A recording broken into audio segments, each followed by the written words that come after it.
Hello' everyone, আপোনালোক সকলোকে পুনৰবাৰ মোৰ চেনেল দীপিকাৰ সেউজীয়া পৃথিৱীলৈ স্বাগতম জনাইছোঁ। আজি মই আপোনালোকৰ কাৰণে লৈ আহিছোঁ চাহৰ লগত খাব পৰা খুব ধুনীয়া এটা পিঠাৰ ৰেচিপি। আপোনালোকে কোনে কোনে এনেদৰে বনাই খাইছে মোক জনাবচোন, আৰু যদি বনাই খোৱা নাই তেনেহ'লে এবাৰ নিশ্চয় ট্ৰাই কৰি চাব। তেনেহ'লে ব'লক ভিডিঅ'টোলৈ আগবাঢ়ো।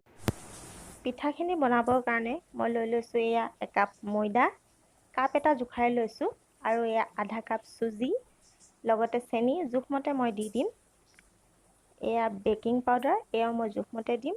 লগতে লৈ লৈছোঁ কেইটামান চফ আৰু 3টা ইলাচি, যিটো মই খুন্দি ল'ম, আৰু এই অকণমান নিমখ, আৰু আমাক লাগিব পানী।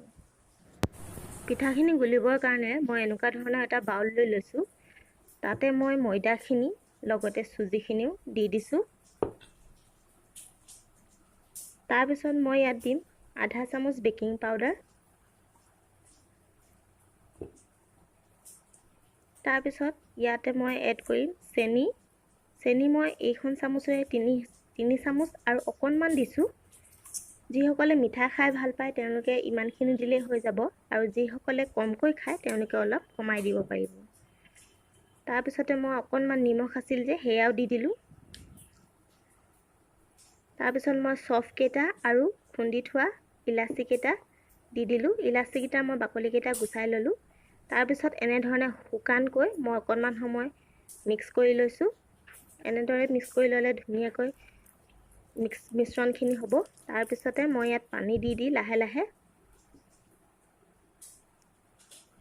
এনেদৰে লাহে লাহে মই গুলিম।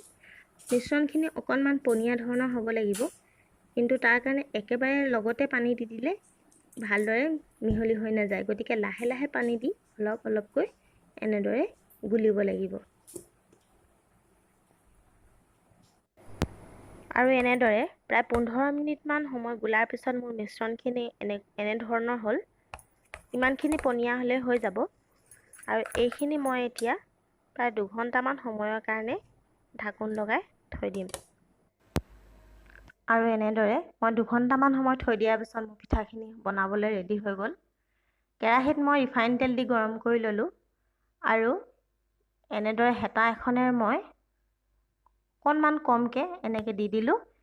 দি দিয়াৰ পিছত পিঠাটো ধুনীয়াকৈ ফুলি অহালৈকে মই ৰ'ম, আৰু যেতিয়া পিঠাটো ফুলি আহিব তেতিয়া মই লুটিয়াই দিম।